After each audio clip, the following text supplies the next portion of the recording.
For number 1, Amnesia the Bunker puts you in a World War I underground bunker, where every step feels like it could be your last, as something hunts you in the dark. The game mixes immersive sim elements with classic Amnesia tension, forcing you to manage scarce resources like fuel for the generator that keeps the lights on. Every sound matters, from distant metal creaks to your own rushed footsteps, because noise attracts the monster that stalks you relentlessly through semi-open corridors. Exploration is non-linear, rewarding careful players who dare to search side rooms for keys, codes, and tools, while always feeling hunted. The oppressive atmosphere, clever use of darkness, and constant risk versus reward decisions make this game perfect for players who love slow burn horror with high stakes and no cheap comfort.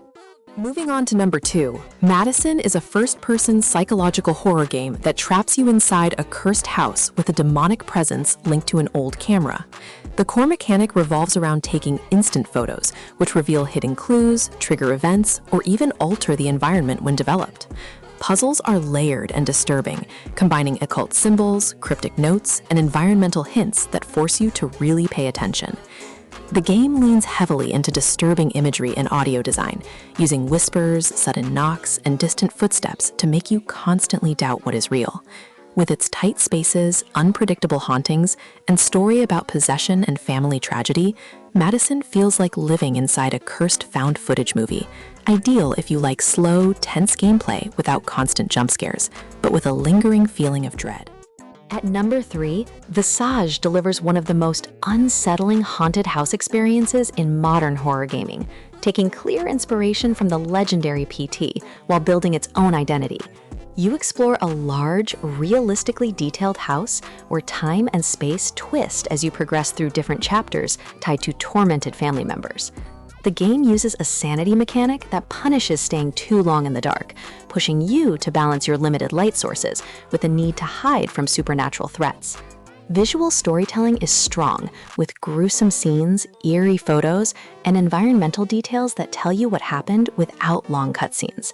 Each chapter feels like its own self-contained nightmare, full of cryptic puzzles and terrifying set pieces, making Visage an excellent choice for players who enjoy methodical exploration, psychological horror, and constantly escalating tension.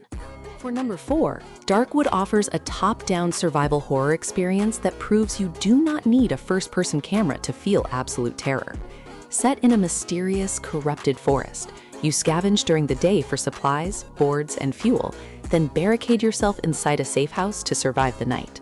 The game never holds your hand, featuring minimal guidance and a deliberately vague narrative that you slowly piece together through strange characters and encounters. Its lighting system and limited field of view make every noise outside your door terrifying, especially when something starts scratching at the walls or trying to break in. Choices you make in dialogue and exploration can have unsettling consequences, and the grim art style amplifies the sense of hopeless isolation, perfect for players who enjoy challenging gameplay mixed with creeping existential horror. Coming in at number 5, Iron Lung is a short but incredibly intense horror game that traps you inside a tiny rusted submarine exploring a blood-red ocean on a desolate moon. You cannot see the outside world directly and must rely on grainy photos, coordinates, and ominous sounds around the hull to navigate and survive. The entire experience is claustrophobic, with metal groans, distant impacts, and subtle movement hinting that something enormous may be lurking just beyond the hull.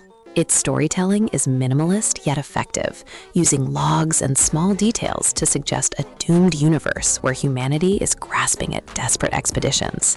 The game's strength lies in how it builds dread through imagination rather than cheap jump scares, making it ideal if you love atmospheric horror that ramps up tension through sound design, limited information, and the fear of the unknown. At number 6, Firework takes you into a remote Chinese town shaken by a deadly fire and a series of mysterious deaths, blending folk horror with investigative storytelling.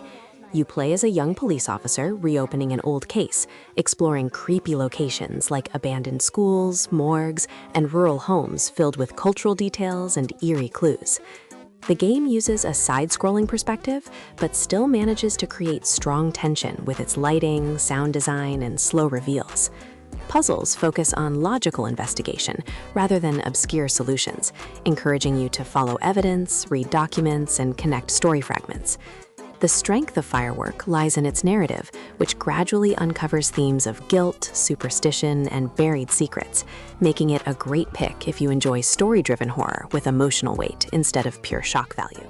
For number 7, Paper Lily offers a charming yet unsettling mix of cute art and psychological horror, with a strong emphasis on exploration and puzzle solving. You follow a young girl named Lacey as she becomes involved in bizarre rituals and slips into strange otherworldly spaces that hide threatening entities behind seemingly innocent visuals. The game's pixel art style and soft colors contrast sharply with its dark themes, creating moments where the environment shifts from safe to disturbing in subtle and effective ways. Puzzles often require paying attention to small details, environmental hints, and item interactions, rather than brute-forcing solutions. With its memorable characters, layered lore, and moments of quiet dread, Paper Lily is perfect for players who like story-rich horror that balances unsettling atmosphere with emotional narrative and clever gameplay. At number 8, Murder House drops you into a grimy late 80s slasher scenario where a TV news crew investigates an abandoned house once used by a notorious serial killer. The game uses retro low-poly visuals and tank controls reminiscent of early console horror titles, which actually enhance the unsettling mood rather than feeling outdated. As you explore, you collect items, solve simple puzzles, and try to avoid the relentless killer, who can appear unexpectedly and chase you through tight corridors. The VHS-style presentation, grainy filters, and cheesy dialogue perfectly capture the feeling of watching an old horror tape you probably should not have found. Murder House excels at pure slasher tension, making it ideal if you want a brutal, fast-paced horror experience that feels like starring in a lost cult movie from the rental era. Moving to number 9, Stay Out of the House is another retro-styled horror game that leans fully into grindhouse aesthetics and immersive stealth gameplay. You are trapped in a killer's house and must escape by carefully exploring rooms, searching for tools, and avoiding the murderer who patrols and reacts to sound. Unlike many horror games, this one gives you multiple paths and solutions, allowing you to approach escape routes in different ways depending on what items you find.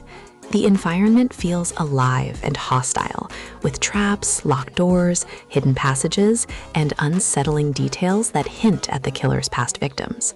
Its combination of dynamic AI, intense chases, and dirty VHS slasher atmosphere makes it a standout for players who enjoy trial-and-error stealth horror with a raw, unforgiving edge. Finally, at number 10, the convenience store puts you in the shoes of a night shift worker in a small Japanese store, turning a mundane job into an increasingly unnerving experience. Gameplay is simple at first, involving everyday tasks like stocking shelves, checking cameras, and serving customers.